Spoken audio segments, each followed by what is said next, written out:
Baik,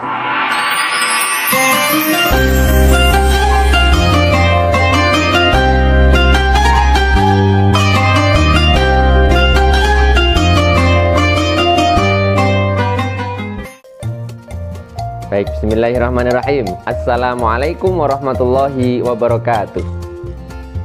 Jo, salam sama teman-teman. Assalamualaikum. Waalaikumsalam. Loh, kok malah waalaikumsalam? Kamu yang ucap salam sama teman-teman sana. Kajian cuman aku tau. Loh, yo gantian Kak sudah, sekarang dirimu. Aku malu Ya usah malu, kemarin udah ketemu, kemarinnya lagi udah ketemu, sekarang kan ketemu lagi. Emangnya aku ditunggu toh? Ditunggu. Salam. Ya. Assalamualaikum kakek nenek. Kok malah kakek nenek, gimana toh? Teman-teman gitu. Ya keliru, maaf. Assalamualaikum teman-teman. Nah, itu baru bener, mosok kakek nenek. Emangnya adik-adik di situ udah kakek-kakek, nenek-nenek? Ya enggak sih. Maaf ya teman-teman. Teman-teman, maaf, aku masih ngantuk aslinya tuh. Kenapa masih ngantuk? Tadi malam itu lembur. Lembur apa? Tuh nemenin teman-teman itu sepak bola api. Emang tadi malam ada sepak bola api? Kak Aceh ikut juga toh. Oh iya ding, inget tuh, karena ada pesantren Ramadan, teman-teman kakak-kakak kelas 5 baru bermain sepak bola api. Awalnya tuh yang ngeri-ngeri sedap gitu. Kok ngeri sedap, kenapa? Nah ya kan ada apinya. Nah terus? Nah kok malah ditendang-tendang itu loh. Kan nggak apa-apa, namanya permainan loh, dan aman karena sudah dikasih tahu bagaimana cara bermainnya. Ya kan sih, nggak apa-apa sih, yang penting aman, selamat sampai dunia akhirat. Main sepak bola itu selamat dunia akhirat, ya biasa aja. Itu namanya permainan untuk olahraga dan untuk keceriaan, bahwa Ramadan ini tetap dijalani dengan baik dan gembira.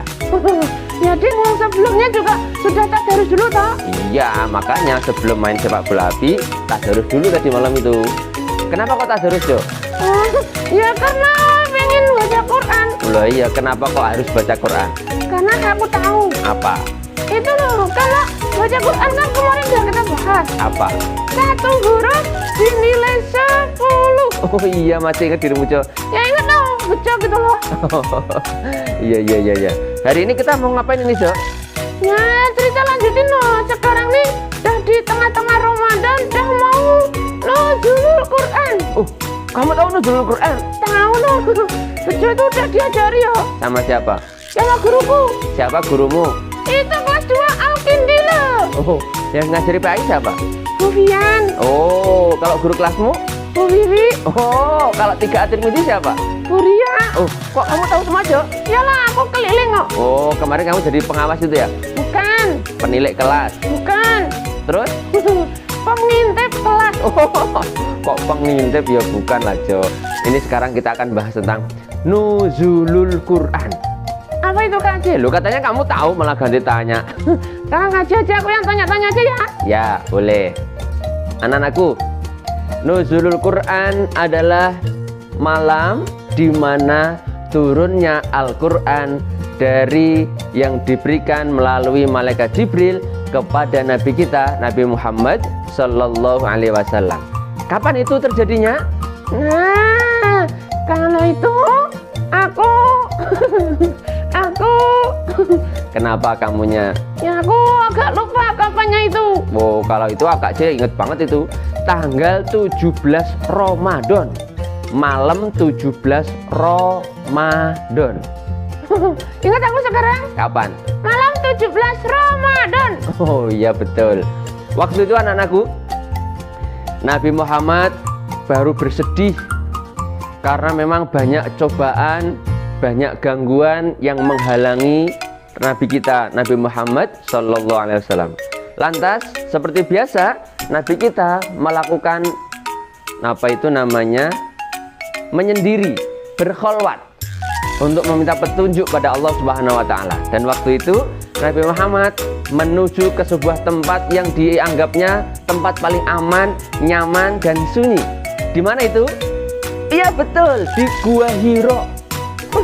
Guanya tuh tinggi nggak? Yo tinggi, wong itu tempat untuk bersembunyi. Bahkan dulu di tempat itu Nabi Muhammad terselamatkan dari kejaran para orang-orang kafir jahat itu. Iya toh? Iya, di tempat itulah Nabi Muhammad berkholwat, lalu bermunajat pada Allah Subhanahu wa taala. Pada suatu ketika di malam 17 Ramadan itu ada sosok makhluk yang sangat besar, kuat, dan warnanya agak gelap. Setelah itu mendekap Rasulullah dari belakang. Set! Akhirnya Rasulullah merasa ketakutan dan kedinginan. Lantas makhluk itu menyampaikan kepada Nabi kita, "Iqra ya Muhammad." Apa kata Nabi kita? "Ma ana biqori'in." Itu artinya apa Kak Aceh? Artinya itu, baca ya Muhammad. Nabi Muhammad juga menjawab lagi, "Maaf, saya tidak bisa membaca." Malaikat Jibril bilang lagi, "Iqra ya Muhammad." Dijawab lagi oleh Nabi kita, "Ma ana biqori'in." Sampai akhirnya yang ketiga, "Iqra ya Muhammad." Tetap dijawab, "Ma ana biqori'in." Lalu malaikat Jibril menyampaikan dengan langsung, "Iqra bismi rabbikal ladzi khalaq, khalaqal insana min 'alaq, Iqra wa rabbukal akram, alladzi 'allama bil qalam, 'allamal insana ma lam ya'lam." Ayat 1 sampai 5 dari surat Al-Alaq. Itulah wahyu yang pertama kali diberikan oleh Allah melalui malaikat Jibril kepada Nabi kita, Nabi Muhammad sallallahu alaihi wasallam. Berarti yang turun pertama itu baru 5 ayat. Iya, 5 ayat itu baru diturunkan yang pertama kali. Dan kebetulan turunnya di malam Ramadan di tanggal 17. Makanya kemudian di malam 17 Ramadan itu diperingati dengan malam Nuzulul Quran. Berarti kita nanti juga akan memperingati itu Kak Aceh? Iya no, sebagai umat muslim kita harus memperingati itu. Bangga dengan turunnya Al-Quran, dan kita sebagai umat Nabi mempelajari Al-Quran menjadi suatu keharusan, karena menjadi pedoman hidup umat Islam seluruh dunia ini sampai kelak meninggal dan ketemu lagi di akhirat. Ya tapi kalau yang belum bisa baca gimana? Latihan. Latihannya? Boleh, mau pakai turutan Baghdadi boleh. Lalu kalau di sekolah kita? Pakai kibar. Kibar meneh. Aku tuh kalau dengar kibar itu gimana gitu. Lah emangnya kenapa? Lah itu teman-teman tuh mesti bicarain kibar. Lah emang kibarnya apa? Ya tak kira tuh berkibar gitu. Oh yo enggak. Berkibar itu kan kalau bendera. Ini hanya nama saja. Kibar itu ada singkatannya. Nah tahu Kak Aceh? Enggak tahu juga sih. Kodoh. Enggak tahu juga tuh ternyata. Oh, enggak tahu juga. Pokoknya kibar gitu. Lalu bisa juga pakai yang lain. Apa Kak Aceh? Kiroati. Oh, ternyata kibar itu sama kayak kiroati ya? Metode. Betul. Kayak Baghdadi, Kiroati, Umi, Iqra. Ini yang dulu fenomenal. Iqra sangat mengindonesia, bahkan mendunia, karena di Malaysia itu juga dipakai Iqra-nya. Iya toh? Iya, bahkan yang di sana itu Iqra menjadi pilot project pertama pembelajaran Al-Quran secara menyeluruh di Malaysia juga. Kak Aceh kok tahu toh? Ya tahu, itu baca di internet itu begitu. Oh alah, tak kira tekan Malaysia tenanan nih. Ya pernah ke sana cuman sebentar. Ngapain? Studi banding. Dengan siapa? Ya dengan yang ada di sana. Di mana studi bandingnya? Lupa aku namanya. Yang di gedung kembar itu? Iya di situ, cuman nggak masuk. Lah kenapa nggak masuk? Nggak boleh. Lah kenapa nggak boleh? Paling cuman di situ foto tok toh. Kok kamu tahu toh, Jo? Ya tahu lah, aku juga pernah ke sana kok nggak boleh masuk, cuman bolehnya foto. Oh, kamu sama siapa? RHS. Kenapa rahasia-rahasiaan? Nah, nanti kalau tak buka semuanya nggak ada cerita berikutnya. Oh gitu, ya. Nuzulul Quran pertama diberikan oleh Allah melalui malaikat Jibril kepada Nabi kita, Nabi Muhammad sallallahu alaihi wasallam, bertepatan di malam 17 Ramadan. Lalu anak-anakku, karena kita sebagai umat muslim, maka kita harus betul-betul mau dan mampu membaca Al-Quran dengan baik. Bahkan tidak hanya membaca, tapi juga tahu artinya. Karena apa anak-anakku? Orang yang belajar dan mengajarkan Al-Quran termasuk orang yang terbaik. Nah, Jo, sebagai umat muslim, maka kita harus mau belajar dan mengajarkan Al-Quran. Karena itu sesuai dengan perintah Rasulullah, khairukum man ta'allamal Qur'ana wa 'allamahu.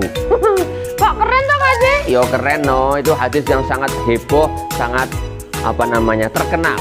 bahwa orang yang mau belajar dan mengajarkan Al-Quran termasuk umat yang terbaik. Itu tadi buktinya. Khairukum man ta'allamal Qur'ana wa 'allamahu. Sebaik-baik kalian adalah orang yang belajar Al-Quran dan mengamalkannya dan mengajarkannya. Apik tenan lagi. Lah kamu udah belajar belum? Udah no, itu tadi no. Masih kibar aku tuh. Oh, balik kibar lagi toh. Iya, tapi ya nggak apa-apa deh, nggak lulus. Yang penting belajar terus. Sampai Bisa. kalau nggak bisa, Belajar lagi. kalau belum bisa, Belajar terus. kalau belum bisa lagi, Belajar lagi. sampai kapan? Sampai mati. Lah kalau kamu sampai mati belum bisa ya kok bangetan no. Lulus SD ya harus sudah bisa. Makanya belajarnya sungguh-sungguh. Lah jane itu aku kurangnya apa toh? Lah kurangnya apa? Pagi udah belajar. Terus? Sore belajar lagi. Terus? Malam ya belajar lagi. Lah terus? Lah tuh tetep nggak lulus lho, pengujinya jan mangkel tenan aku. Pengujinya siapa toh? Kelas 1, kelas 2 itu? Nah itu loh, pokoknya namanya tuh spesial. Ya namanya siapa? Ya itu, aku kalau mau protes ya protes karo sapa gitu. Lah sama siapa protesnya? Sama Kak Jaja. Loh kok sama Kak Aja nggak ada hubungannya no? Ya ada no, Kak Jaja kan jadi yang dituakan toh. Dituakan di mana? Di Salsabila. Salsabila mana? Salsabila klasemen, mau pura-pura nggak tahu. Iya. Itu sebetulnya ujian itu untuk bisa menstandarkan, biar semuanya bisa sama dan nanti bisa lulus dengan baik, membaca Quran juga dengan benar. Tapi itu nyatanya aku lihat dulu itu ada yang udah lulus tapi baca Qurannya masih belum lancar itu. Ya namanya juga berproses. Lulus kibar C itu belum kemudian jaminan lancar baca Quran, karena memang tahap berikutnya masih ada lagi. Harus banyak latihan, banyak membaca. Nanti akan aman di situ. Oh gitu toh. Emang Kak punya doanya Pak? Doa apa maksudnya? Doa biar kita bisa hafal Quran sama bisa menjadi sahabat Al-Quran. Oh ada. Ini ada doa khusus teman-teman. Coba diingat ya dan dihafalkan. Dan selalu dibaca setiap selesai sholat. Sehingga kita akan mudah dalam belajar Al-Quran, mudah hafal, dan nanti kita menjadi ashabnya Al-Quran. Doanya gimana Kak Cik? Dengerin baik-baik. Bismillahirrahmanirrahim. Allahumma ja'alna min ahlil Quran. Kok rada angel ya? Oh gampang itu, coba kamu ikuti aja pelan-pelan ya. Allahumma ja'alna. Allahumma ja'alna. Bisa gitu kok. Kan pelan-pelan, kalau diterusin ya aku mungkin lupa. Oh pelan-pelan. Allahumma ja'alna. Allahumma ja'alna Min ahlil Quran. min ahlil Quran Alladzina hum ahluna wa khassatuna ya rabbal alamin. ahluna wa khassatuna ya rabbal alamin. Yeay, aku bisa. Coba diulang dari awal. Bismillahirrahmanirrahim. Allahumma ja'alna. Aku lali. Oh kamu itu udah diajari kok lali gimana toh Jo? Oh, panjang tenan kok. Makanya nanti ditulis, lalu dibaca terus, ditaruh di kertas, ditaruh di saku, setiap habis sholat dikeluarin dibaca. Itu caranya biar kita bisa hafal dengan tanpa menghafal secara langsung. Caranya gitu Kak Cik? Iya pokoknya dirutinkan terus. Habis sholat baca, habis sholat baca. Nanti lama-lama akan hafal sendiri. Oh ya ding, kayak dikir itu ya Kak Cik? Iya, dikir itu kan kalian juga nggak menghafal, karena dibaca terus, diikuti terus, lama-lama jadi hafal sendiri. Nah Jo, ternyata Quran itu membuat dampak yang sangat luar biasa. Kita membaca satu huruf saja dibalas Allah menjadi 10 kali lipatnya, 10 kebaikan. Apalagi dalam sehari kita bisa membaca satu lembar atau bahkan bisa satu juz, itu keren, luar biasa. Apalagi Ramadan ini ya teman-temanku. Dan kenapa kita dengan Al-Quran kok kita kemudian menjadi baik? Karena sesuai dengan yang sudah menjadi sejarah. Malaikat Jibril menjadi malaikat paling mulia. Karena apa? Karena malaikat Jibril, malaikat yang membawakan Al-Quran, menyampaikan Al-Quran kepada Nabi Muhammad. Sehingga malaikat Jibril menjadi malaikat yang paling mulia gara-gara Al-Quran. Gaji, bener ya? Malaikat Jibril itu termasuk malaikat yang paling mulia. Iya, dia termasuk malaikat yang ibaratnya itu malaikat tangan kanannya Allah, ya malaikat Jibril itu. Kayak ajudan khusus. Iya, kayak ajudan khusus kayak kamu nih sama Kak Aceh. Kamu ajudan khusus sama Kak Aceh.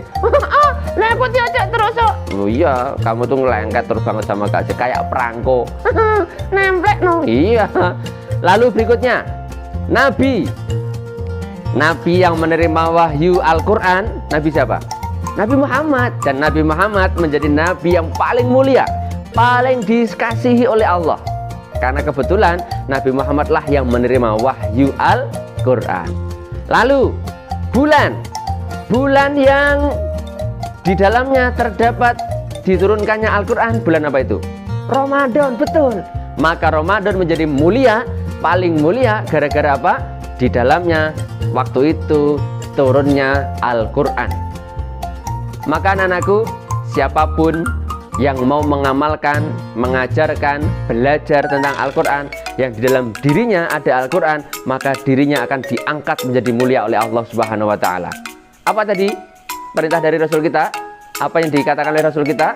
Khairukum man ta'allamal Qur'ana wa 'allamahu.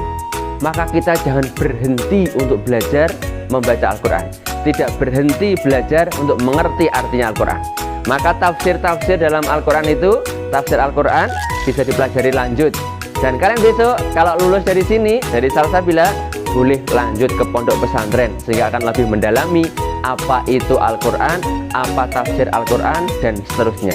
Insya Allah kalian akan mampu dan menjadi anak-anak yang hebat, solih, solihah. Ingat apa, Ci? Ingat apa? Kaji pernah cerita tahu yang itu loh, ada santri yang dia mau mondok di tahfidz tapi dia belum hafal-hafal. Maksudnya? Yang mana itu, Jo? Itu loh, yang dia itu malah disuruh pulang dulu sama kiainya itu loh. Oh, yang dia mau mondok di situ tapi nggak boleh sama kiainya itu? Dia harus pulang dulu. Karena apa? Karena syaratnya harus hafal juz 30 dulu. Lah tapi dianya? Baru sampai al-hakumut itu loh. Oh ya betul.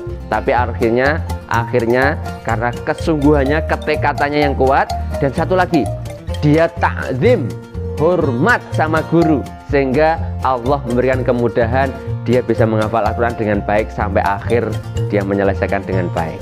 Maka Jo, jadilah anak yang hebat, anak yang baik. Di antara ciri-ciri anak yang baik adalah dia selalu taat dan hormat sama orang tuanya, taat dan hormat sama gurunya, termasuk dia menghormat ilmu. Oh, lah salah satunya menghormat ilmu? Menghormat guru. Oh, berarti kita harus hormat sama guru. Iya no, karena gurulah yang sudah memberikan ilmunya pada kita, dan kita berharapnya ilmu kita menjadi ilmu yang bermanfaat. Ya udah gitu dulu ya Kak Ci. Iya, sekarang cukup itu dulu. Kita lanjut nanti di sesi berikutnya. Insya Allah kita akan ketemu lagi dalam keadaan yang bahagia. Wajib itu bahagia, kalau nggak bahagia namanya sedih. Lah iya, harus bahagia. Bahagia tuh caranya? Coro itu apa? Maksudnya contohnya? Contoh coro itu. Maaf, lah ini masih ngantuk aslinya tuh. Oh ya jangan ngantuk. Contohnya bahagia, terlihat bahagia itu dari dua yang ada dalam wajah kita. Apa? Satu mata, yang kedua mulut. Maksudnya matanya? Matanya harus terbinar-binar. Mulutnya? Mulutnya terbuka lebar. Contohnya? Ya kayak kamu itu. Mana? Coba kamu buka mulutnya. Ya enggak gitu juga, Jo. Ini bukan bagian, itu melongo namanya. Ya maaf, lah aku nggak bisa senyum. Kasih aja senyum. Nih contoh senyum. Tapi ingat jangan senyum-senyum sendiri. Nanti kalau senyum sendiri seperti orang gila. Berarti Kak Aceh apa? Kak Aceh kayak orang gila. Ayo enggak no, wong ini baru bicara sama dirimu. Ya udah nanti nggak selesai. Teman-teman, dilanjut lagi sebelum bisa ya. Ya, mudah-mudahan sehat selalu. Sampai ketemu di minggu yang akan datang. Assalamualaikum warahmatullahi wabarakatuh.